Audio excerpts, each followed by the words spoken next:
Discover at MU is a search box on the front page of the MU Library's website that helps you find many different types of materials available through the libraries.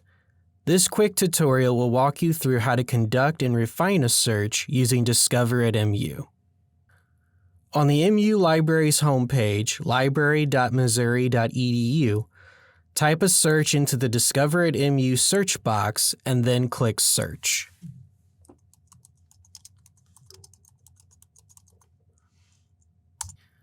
Be sure to log in at the top of the screen here to get full access to Discover at MU.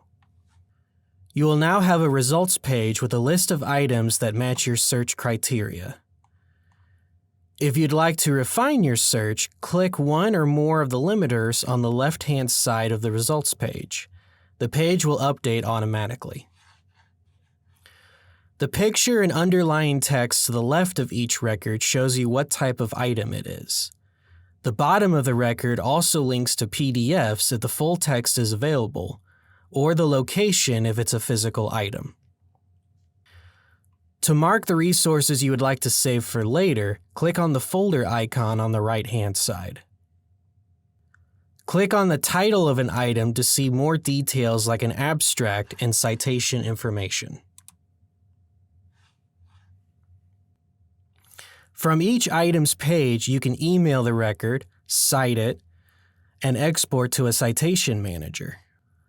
If you'd like to try a more specific search, you can choose Advanced Search under the search bars at the top and check items like discipline and publish date. If you have any questions about Discover at MU or you'd like help with your research, you can always contact the librarians using the chat widget.